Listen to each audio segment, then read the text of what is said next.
豊洲の華やかな高層ビル群と水路を隔てて隣接する枝川一丁目。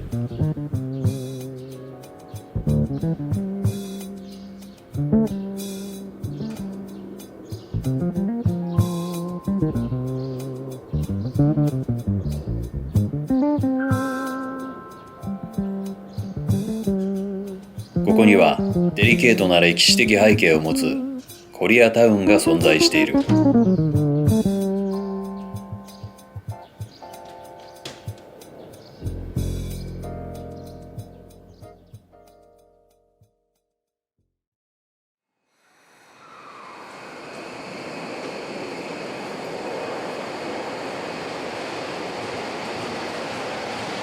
今回向かう枝川一丁目の最寄り駅は豊洲駅。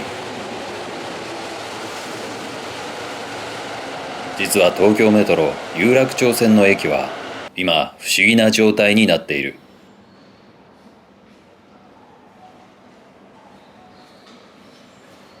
2番線3番線が封鎖され、通路として使われているのだ。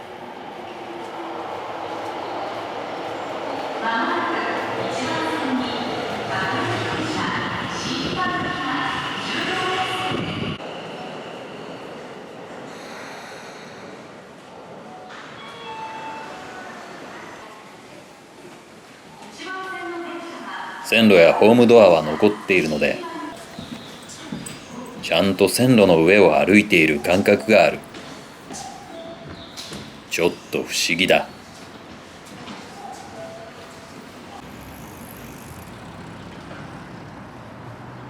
そしてこちらが豊洲駅の地上。これが乾いた湾岸の工業地帯だった豊洲の現状だ。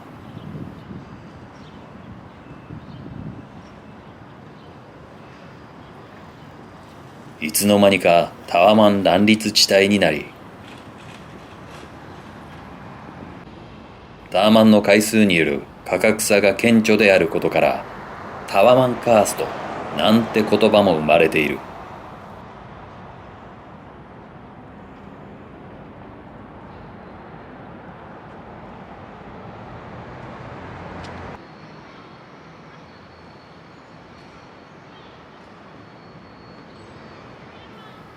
足元にはわずかながら本来の街並みが残っている箇所も見られる。豊洲ってああいう雰囲気でしたよね。そんな豊洲から運河を隔てた場所に時が止まったような一角がある。そう、それが今回の枝川一丁目だ。上空から見てご覧の通り、豊洲駅の北東にある長方形の一角。これが枝川一丁目。埋め立て地として造成された町だ。この町にしかない固有の物語を抱えて歩んできた場所である。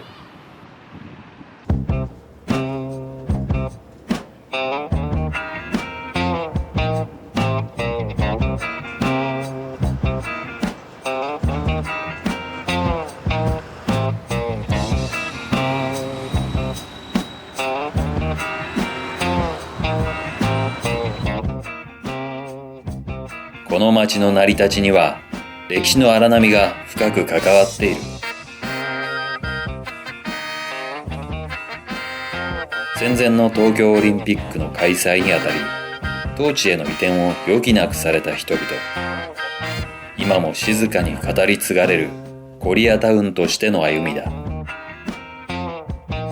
結局オリンピックは幻のものになったが、東京市が埋め立て工事が完了した枝川地域を移転先に指定し、簡易住宅を建てたのが地区の成り立ちだ。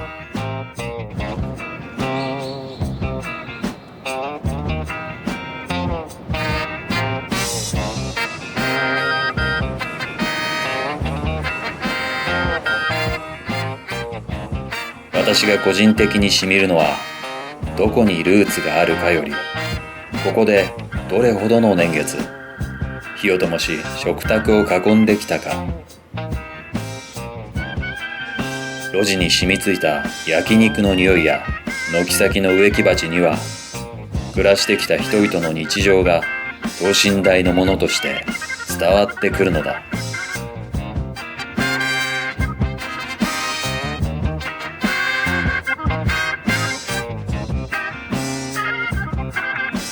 古びた狭小住宅群に加え、焼肉店、韓国食材店、都営住宅が並んでいる。神社仏閣は見当たらず、代わりにキリスト教会がある。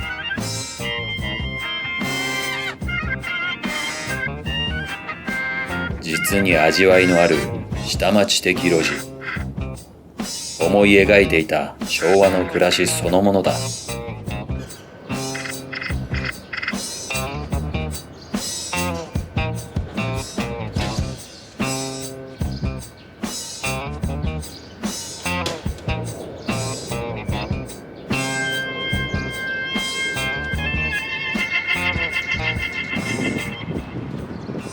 戦後にキリスト教会とともに建てられたのが第二朝鮮人小学校、現在の東京朝鮮第二初級学校だ。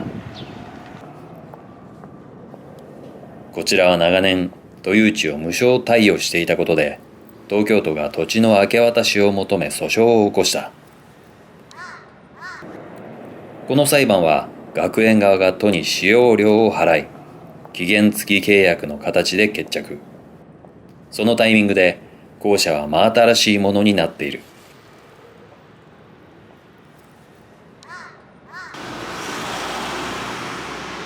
銭湯もある。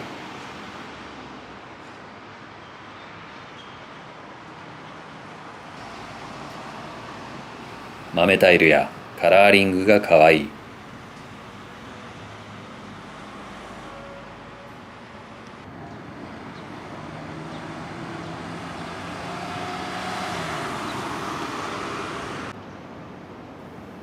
再び上空から枝川一丁目を寄りで見てみると、南側に固まって昔ながらの小さな住宅が密集しているのがわかる。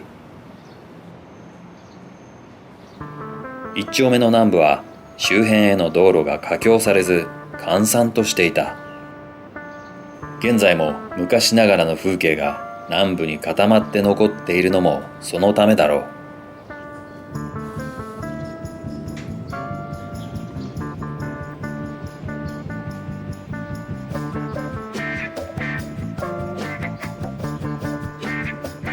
路地は人がすれ違うのもやっとの細い路地。直線の路地が多く、田んぼのあぜ道を路地にした京島などとはやはり違う。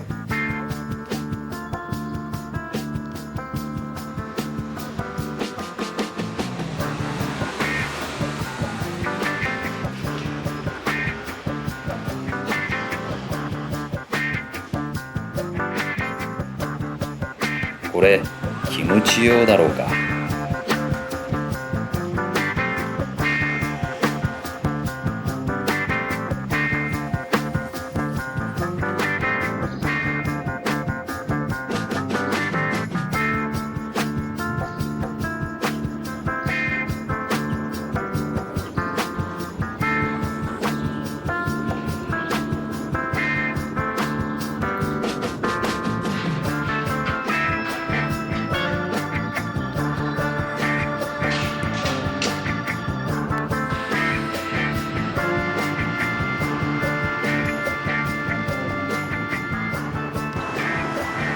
地域を囲むように立つ都営団地やマンション。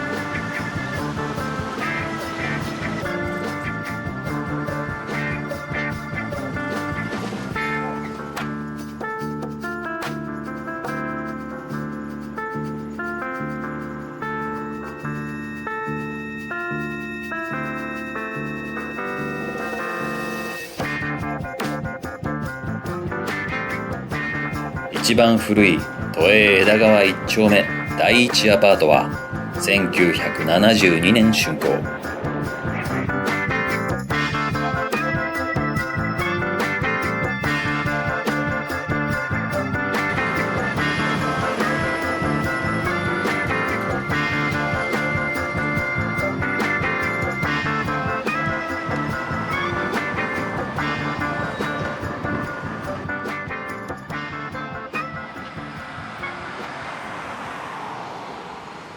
隣接する豊洲の住宅需要の高まりを受け、枝川も駅に近い側は新しいマンションが並んでいる。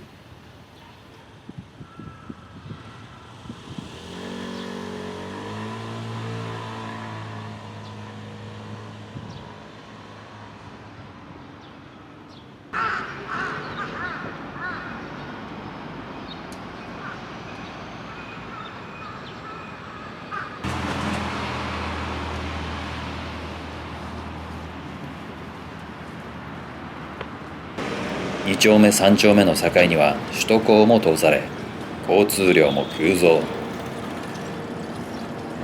枝川内のコリアタウンは急激に縮小しているそうだ。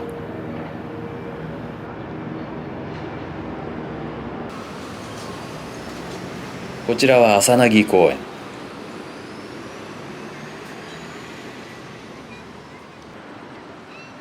入り口には船のスクリューやいかりが飾られ、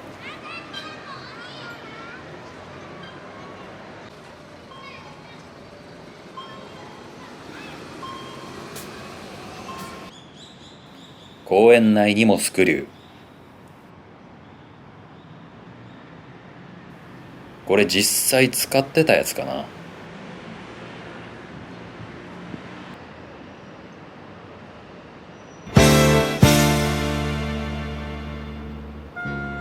遊具も船のモチーフ。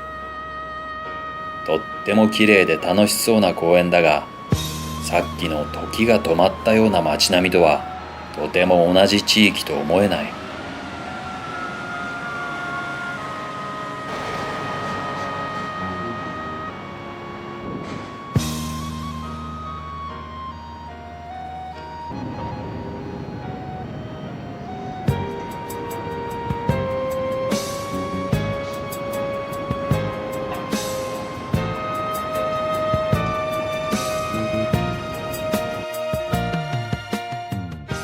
新しいものが古いものを塗り替えていくのは都市の宿命だ。しかし、この枝川の路地に刻まれた物語までは消し去ってほしくないと思う。過去を否定するのではなく、そこにあった事実を抱え、街は明日へと続いていく。皆さんはこの境界線の向こうに広がる街並みに何を感じたでしょうか。